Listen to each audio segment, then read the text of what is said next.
want you to do something for me right now, just for a second. I want you to take a mental step back. If you're listening to this on a crowded train, or maybe you're squeezing it in between back-to-back meetings, or honestly, maybe you're just standing at the kitchen sink doing the dishes after a day that felt like it just would not end. Right, those really long days. Yeah, exactly. Yeah. I want you to just mentally put down whatever it is you're carrying. Take a breath. Notice the tension in your jaw, or like the way your shoulders might be creeping up toward your ears. Right now, it's just you, us, and a moment to breathe. No demands, no expectations at all. No one asking you for a status update. Exactly. Just a pause. And it is remarkably rare that we actually give ourselves permission to do that, to just pause without any conditions. We're constantly swimming in this ocean of noise. Oh, completely. Like external noise, the notifications, the emails, literal traffic. But then the internal noise is, well, it's often the loudest of all. It really is. What's fascinating to explore is how rarely we actually acknowledge the physiological toll that this constant background hum of expectation takes on our physical selves. I mean, we treat our bodies like vehicles just to transport our brains from one meeting to another. Yeah, just completely ignoring the wear and tear until the engine physically seizes up. Right, until it breaks down. And that's actually the perfect entry point for what we're unpacking today. The source material we're pulling from is, frankly, brilliant in its sort of accidental profundity. It really caught me off guard, honestly. Same here. We're looking at a transcript from an English learning show, specifically the English Leap podcast. And in the process of just modeling conversational English, the host ended up having this incredibly deep, reflective dialogue. Yeah, about health and burnout. Exactly. Yeah. And most importantly, about the language we use to talk to ourselves. So the overarching mission of our deep dive today is to explore what they identified as this quiet, often completely unacknowledged fight that we're having with our own body. Just such a powerful way to frame it. Right. We're going to extract a new, vocabulary of care to replace our usual deeply ingrained vocabulary of punishment. And the emotional stakes of this transition from punishment to care are incredibly high, especially when you look at the prevalence of chronic depletion in modern adults. But what is so striking about this material is how it completely abandons the typical, heavy-handed solutions we're usually sold. Yeah, no intense boot camps here. Exactly. We aren't looking at intense gym routines or highly restrictive diets or, waking up at 4 a.m. to sit in a tub of ice water. Thank goodness for that. Right. Instead, we're looking at the profound psychological shift of treating your body not as a failed optimization project, but as a friend. So if you woke up this morning feeling guilty because you needed to rest today, or if you feel like you're failing at some invisible, universally agreed upon metric of adulthood, this deep dive is really custom tailored for you. It's a safe space to just unpack that. Let's start by looking at the baseline state our sources identify, which is this awful, familiar feeling of the body and mind being on completely different teams. The body is just pleading to slow down, and the brain is cracking the whip, demanding more output. It's a total disconnect. Yeah. I tend to think of it like driving a car where you have your foot absolutely slamming the gas pedal to the floor, but the engine is sputtering. There is thick black smoke pouring out from under the hood. And the check engine light has been flashing for 100 miles. Exactly. And instead of pulling over, you, the driver, are just getting furiously angry at the car for making noise and not going faster. Which makes no logical sense when you picture it that way. None at all. That internal friction is what psychologists often refer to as a mind-body dissociation. And it's driven heavily by what we call the should voice. What is astute about the source text is how it captures the timing of this inner critic. Oh, the timing is the worst part. It is. The should voice is this internal manager that only seems to show up after a long, exhausting day. It doesn't help you in the moment, Right. It's nowhere to be found when you actually need help. Exactly. It doesn't offer guidance or emotional regulation when you're actively struggling with a task. It waits until you are completely spent. And then it arrives with this long, highly critical audit about everything you failed to do. You should have slept earlier. You should have finished that project. You should have eaten better. It is entirely retroactive punishment. I want to dig into that retroactive aspect because it feels incredibly unjust. I mean, why does our brain do that? That's the million-dollar question. Right. If the brain's ultimate evolutionary goal is our survival and well-being, why does it deploy an internal auditor at midnight when we are biologically at our weakest? It's like running a business where the chief financial officer only audits your losses at 11:59 p.m., completely ignores your daily revenue, screams at you about the deficit, and then freezes your bank account so you can't even operate the next day.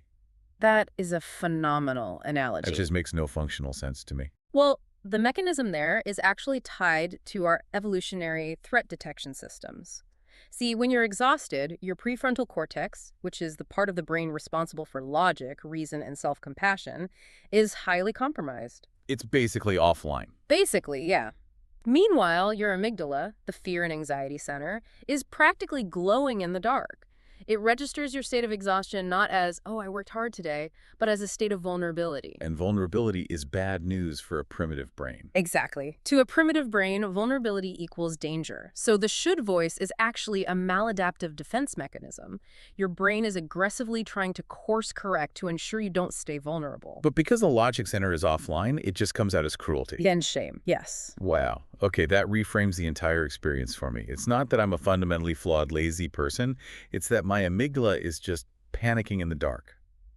That's exactly it. You're panicking, not failing.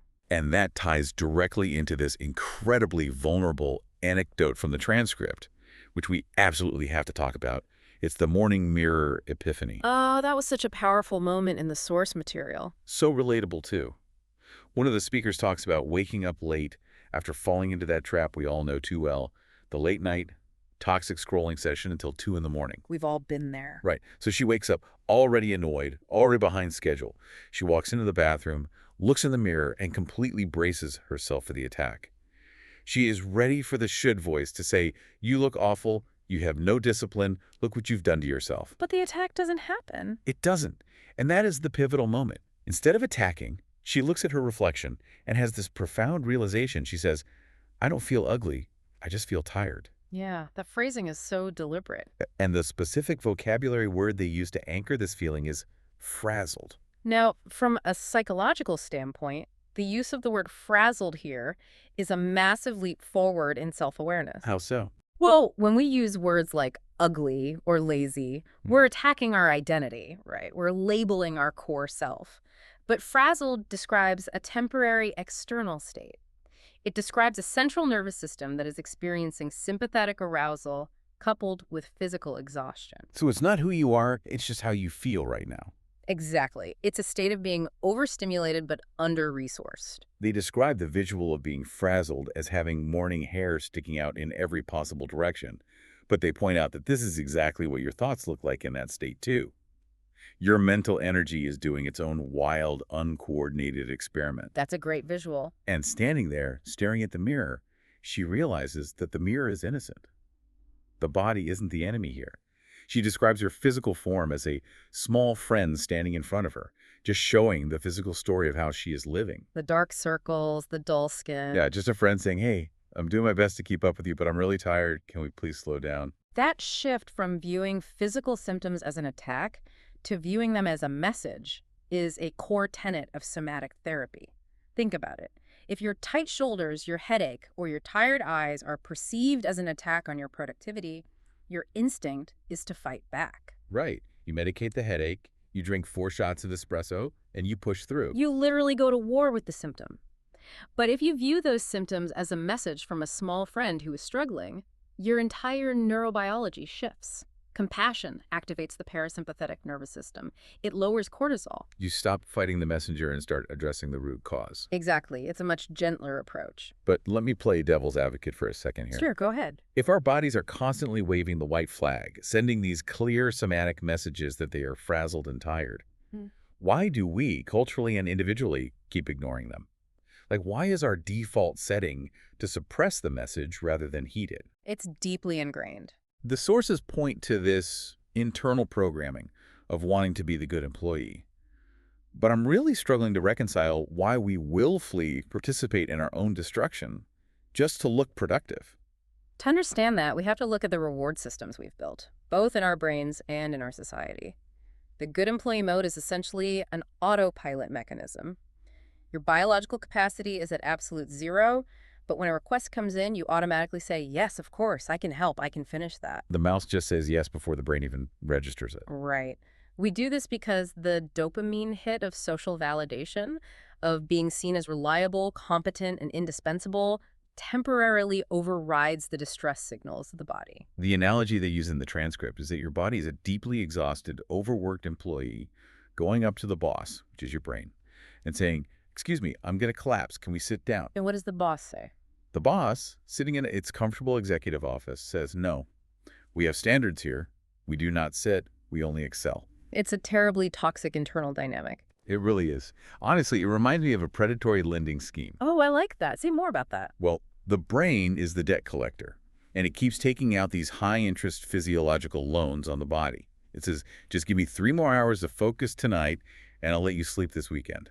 But then the weekend comes. Exactly. The weekend comes, and the brain takes out another loan for socializing or running errands. The body is constantly functioning on a physiological deficit, facing these impossible interest rates, and the brain just assumes a bailout is always going to happen. That is a phenomenal way to frame it. The high-interest physiological loan is what the medical community calls allostatic load. Allostatic load. Yes, it is the cumulative burden of chronic stress and life events. When you're in that good employee mode, you aren't just doing tasks.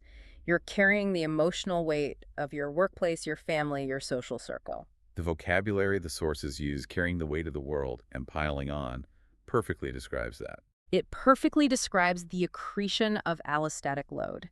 And the danger of this debt is that it leads to complete depletion. Let's draw a firm line between being tired and being depleted, because the way we use those words interchangeably really does us a massive disservice. It masks the severity of the problem. Exactly, because if I'm just tired, I can sleep for 8 hours and wake up feeling restored.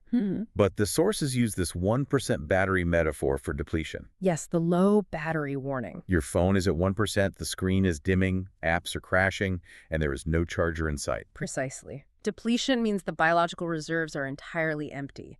Your adrenal glands are fatigued, your cortisol rhythm is flattened, your neurotransmitter production is compromised. It's systemic. And the hypocrisy of how we handle this is just astounding to me. If you look at your phone right now and see it at 1%, what do? You panic. You completely panic. You drop whatever you're doing. You scramble around looking for a cable, you plug it in, and you do not touch it until it has some juice. You respect the machine's absolute non-negotiable limit. Without question. But when our bodies hit 1%, when we get the human equivalent of the low battery warning, like the tension headaches, the brain fog, the irritability, the literal physical inability to focus, we just push it aside. We tell it to wait. We literally say to our own bodies, "Not now, I'm busy.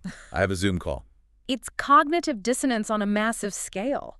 We treat our replaceable technology with significantly more care and urgency than our irreplaceable biological forms. Which is terrifying when you say it out loud. It is. And the inevitable result of ignoring that 1% warning is a hard crash. The body eventually forces a shutdown. You get sick, you pull a muscle, you experience a depressive episode. The system reboots by force. And here is where it gets really tragic. When we inevitably crash, we finally admit that something has to change, right? But the tool we reach for to fix our depletion is almost always the exact wrong tool. We try to cure burnout with more discipline. Yes, we create the fantasy. The Monday New Me phenomenon. Exactly. You're lying there, totally burned out on a Sunday, and you think, starting tomorrow, I am a completely different human species. I will be unrecognizable. I will wake up at 5 a.m. I will run a 10K. My diet will be flawless, no sugar, no carbs, just pure photosynthesis. Pure photosynthesis. I will meditate. I will learn conversational French on my commute. My inbox will be at 0, and I will never, ever be tired again. From a behavioral science perspective, creating that fantasy plan isn't actually about creating sustainable change. It's about self-soothing. Wait, really? Self-soothing? Yes. When you're in a state of shame about your depletion, imagining a perfect, optimized future self gives your brain a massive hit of dopamine. It temporarily relieves the shame. Wow. I never thought about it like that. But it's a delusion. You're demanding that a deeply depleted person magically transform into a flawless superhero overnight. You cannot build a skyscraper on a foundation of crumbling sand. It's like putting on 5 heavy winter coats and then standing around complaining, "Why am I so hot? Why is it so difficult to move?" The plan itself is too heavy. Exactly. You're already carrying the weight of the world, you're already depleted, and now you are putting on 5 winter coats of self-imposed militaristic discipline. And because the plan is impossibly heavy, it inevitably fails. This triggers the cycle the sources refer to as being stuck in a loop. Right. The Shane loop. The strict plan meets the friction of reality. You get a bad night of sleep, your kids are sick, the Wi-Fi drops. You make one small deviation from the plan, maybe you skip the workout or eat a piece of pizza. And immediately, that toxic boss brain returns. It floods you with intense shame. You failed again, you lack willpower, you will never be healthy. So you abandon the plan entirely, plummeting back into your unhelpful coping mechanisms until the next wave of guilt hits, and you create a new, strict plan. I really want to talk about the neuroplasticity of that loop. Because every time we go around that cycle, from strict plan to minor failure to intense shame to total collapse, we are carving a deeper neural pathway that tells us we are fundamentally incapable. We are training ourselves to believe we are broken. Yes, it doesn't just make you tired, it makes you feel broken at your core. But the sources provide this massive paradigm shift, they say. You are not broken. The plan is broken. And that reframing is the bedrock of establishing a new vocabulary of care. The failure is not a flaw in your character, it is a flaw in your strategy. You're trying to treat your health and your body like a 30-day corporate challenge. Which just doesn't work. No, because your body is not a project to be optimized, it is a lifelong relationship. If I treated my friends the way I treat my body in one of these Monday New Me plans, I wouldn't have any friends left. Not a single one. I would never go to my best friend and say, okay, for the next 30 days, I'm going to be super nice to you. I'm going to listen to you, feed you well, and take care of you. But on day 31, if you make one mistake, I'm going back to ignoring you, screaming at you, and feeding you garbage. Which perfectly highlights the difference between a lopsided relationship and a nurturing one. Tell me more about that distinction. A lopsided relationship is transactional and conditional. It's all expectation and absolutely no support. You expect your body to perform endlessly, and the moment it falters, you withdraw your care. That sounds so isolating. It is. A nurturing relationship, however, implies steady, unconditional warmth. It's not a dramatic 30-day boot camp. It is gentle, it is consistent, and above all, it is resilient to failure. So, if the heavy winter coats of the Monday New Me plan are what's causing us to collapse from heat exhaustion and restricted movement, what do we wear instead? We scale back. Right. How do we stay warm without the weight? The sources suggest a pivot away from these grand overhauls to what they call soft rules for a gentler life. These are sustainable micro-habits that feel like genuine care, not punishment. I love the term soft rules. Me too. And the first one they introduce is the plate piece rule. This is a profound departure from traditional diet culture, which is almost entirely predicated on subtraction and deprivation. The strict plan usually dictates no carbs, no sugar, no joy. Exactly. But we know from decades of psychological research that deprivation almost universally leads to fixation. If you tell yourself you absolutely cannot have pizza, your brain's reticular activating system will suddenly make sure you notice every pizza commercial, every pizza smell. Until it becomes all-consuming. Yes, leading to the inevitable binge and the subsequent shame spiral. But I have to push back here a little bit. Okay, let's hear it. I hear what you're saying about plate peace and moving away from deprivation. But look, if my goal is actual physiological health and my normal dinner is a massive plate of deep-fried food, how does the source reconcile just adding things with the actual necessity of removing harmful habits? Like if I just add a handful of spinach to my massive plate of fries, I haven't really solved the core issue of my cholesterol, right? That is a highly valid critique, but it misses the behavioral psychology at play here. The concept they're relying on is known as crowding out. Crowding out. Yes. When you focus on adding nutrient-dense foods, say adding a large glass of water, adding a substantial portion of fiber, adding a lean protein, you naturally and organically reduce the space and appetite for the less helpful foods. Oh, because you're physically fuller. Physically fuller, and you're doing it without triggering the psychological rebellion of deprivation. You are operating from a mindset of abundance rather than scarcity. So it's a gentle shift, not a sudden ban. Exactly. It's a micro investment in your future self without waking up that inner teenager who instinctively rebels against being told what they can't do. Over time, the body actually begins to crave the very things you are adding, and the dietary shift happens sustainably without the war. Okay, that makes a lot of sense. It bypasses the threat response entirely. Add, don't attack. I can definitely get behind that. It's much softer. Let's look at the second soft rule, which they call the water plus walk rule. It's framed almost like a tiny reset spell you cast on your nervous system. I love that imagery. A reset spell. Yeah. You just drink 1 glass of water and you walk for 8 to 10 minutes. That's the entire rule. No gym required, no heart rate monitors, no hitting a minimum of 10,000 steps or else you fail. Just a walk. To understand why a mere 10-minute walk is so biologically effective, we have to examine the state of the modern, overloaded brain. The sources use an analogy that perfectly encapsulates cognitive overload. Having a web browser open with 27 different tabs. Oh, yes. And every single one of those tabs is playing a different song at the same time. You can't figure out where the noise is coming from, you can't close the tabs fast enough, and the whole operating system is just lagging, freezing, and spinning the wheel of death. That is exactly what it feels like. When your brain is in that 27-tab state, your sympathetic nervous system is highly activated. You are flooded with cortisol and adrenaline. You're in a chronic fight-or-flight state despite just sitting safely at a desk. So how does the walk help that? The water plus walk rule acts as a physiological circuit breaker, and there is fascinating science behind this. When you walk, particularly outside, you experience something called optic flow. Optic flow. Yes, it's the visual environment moving past your eyes.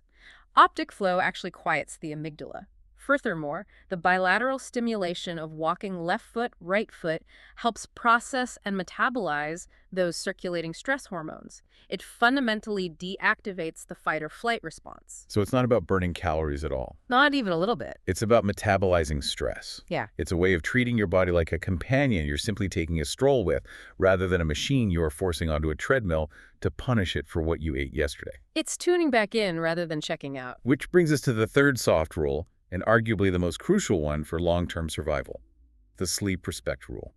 Culturally, we have deeply internalized the idea that sleep is a luxury or a sign of weakness, or at best a reward for getting all our work done. Right. I'll sleep when I'm dead. Exactly. The sources challenge this by reframing sleep as a non-negotiable biological imperative, introducing the concept of the body acting as a secret night repair team. I love diving into the actual mechanism of this repair team because it's not just a cute metaphor. When we sleep, specifically during deep, slow-wave sleep, the brain activates the glymphatic system. Which is fascinating biology. It really is. It literally pumps cerebrospinal fluid through the brain tissue to wash away metabolic waste products, including amyloid beta proteins, which are linked to cognitive decline.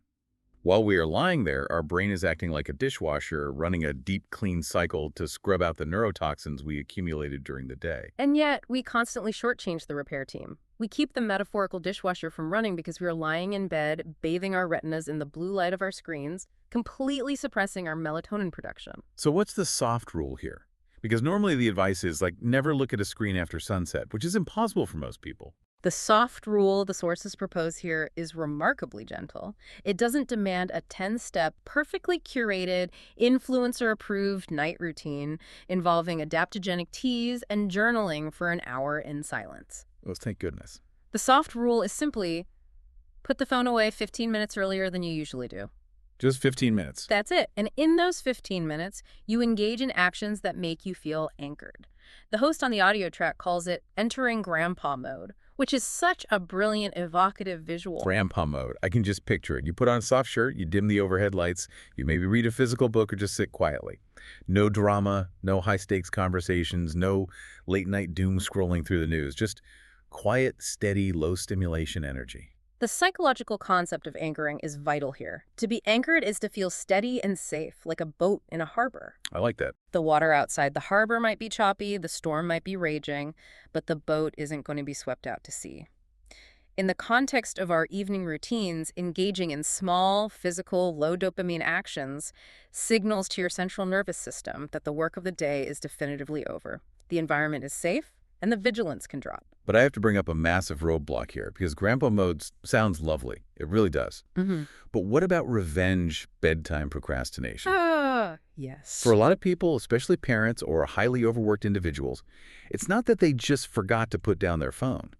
It's that 11 p.m. is the only time in the entire 24-hour cycle where nobody is asking them for anything. It's their only quiet time. Right. So scrolling on their phone isn't an accident. It's a desperate rebellion against a day where they had zero autonomy.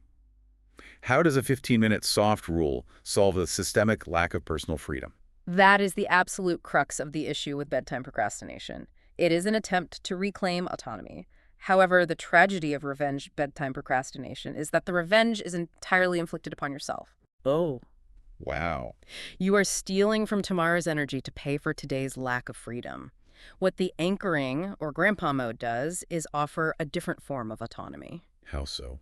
Choosing to gently wash your face, dim the lights, and read a book is still an assertion of personal freedom. It is still a moment where no one is asking you for anything, but it is an autonomous choice that nourishes rather than depletes. It breaks the cycle where the days drag on. Ah, the days dragging on. They describe that feeling where the boundary between today and tomorrow just dissolves into this mush of exhaustion. You aren't really awake, but you aren't asleep. You're just suspended in a state of screen-lit paralysis. It's a liminal space of pure exhaustion. Which transitions us perfectly into the final and undoubtedly the most difficult psychological barrier we have to dismantle. Even if you understand plate piece, even if you take your 10-minute walks and embrace grandpa mode, there's a monster waiting for you in the dark when you finally stop moving. And that monster is guilt. The crushing guilt of being still. The sources describe a scenario that is practically universal.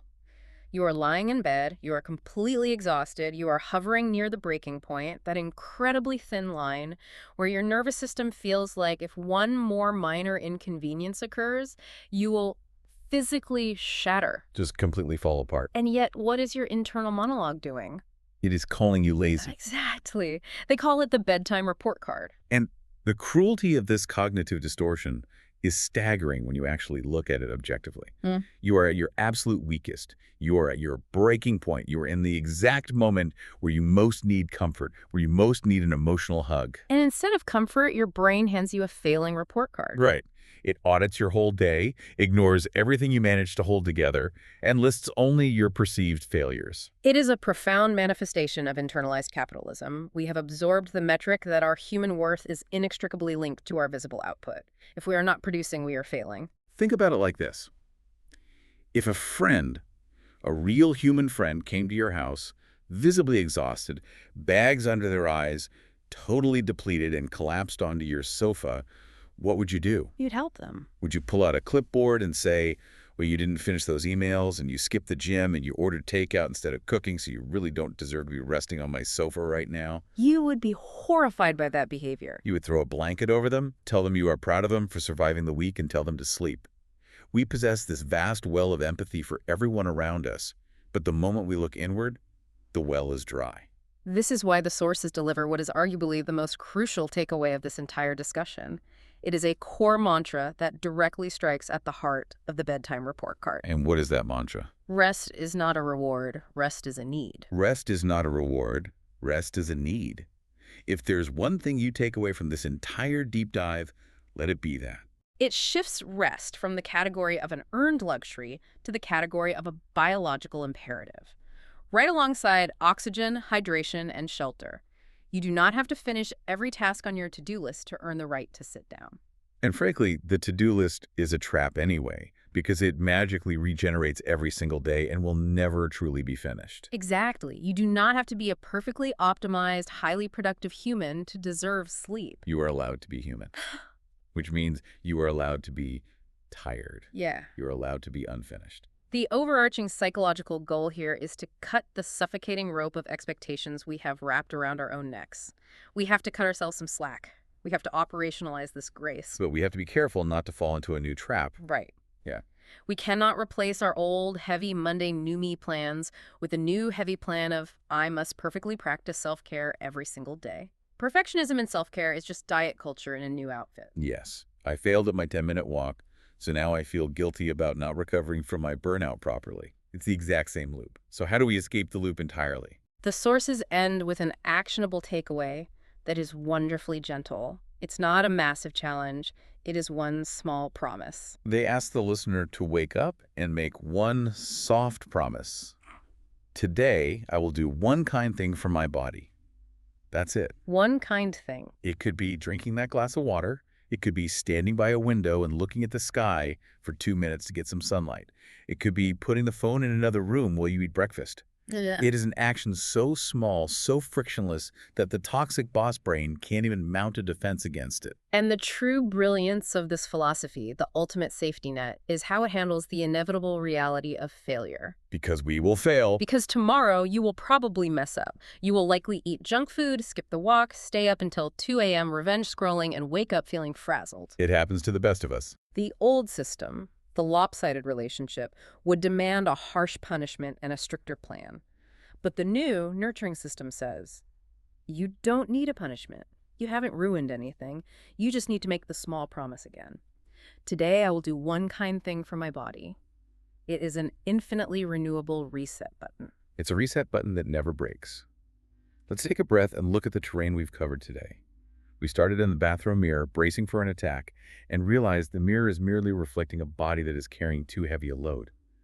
We dismantled the toxic good employee trap that forces us into allostatic load, taking out high-interest loans on our health until our battery hits 1%. We recognize that our extreme Monday New Me plans are actually dopamine-seeking fantasies that keep us stuck in a loop of shame, and we explored the physiological mechanisms behind the soft rules. Finding peace on our dinner plates through crowding out rather than deprivation. Using optic flow and movement to soothe our 27-tab brains. And respecting the brain's nighttime repair team by anchoring ourselves before bed. And most importantly, we learned to rip up the bedtime report card. You do not have to earn your rest. You don't need a perfect body, and you don't need a flawless plan. You just need a softer, more sustainable way to live in the body you already have. This brings us to a final thought I want to leave you with, something to just mull over when you are lying in the dark tonight. We noted earlier that your physical form is essentially a small friend reflecting the physical story of how you are living. Right. So consider this. If you were to completely drop the vocabulary of punishment starting right now, if you stop using words like lazy, should, and failure, and started speaking to that small friend using only a vocabulary of unconditional care, what will the story of your life look like a year from now? What happens to the narrative when the author finally decides to be kind? What a beautiful, provocative question to end on. What happens when the author is finally kind? Thank you for bringing us along on this deep dive. Put down the heavy coats today, unclench your jaw, be kind to yourselves. We'll catch you next time.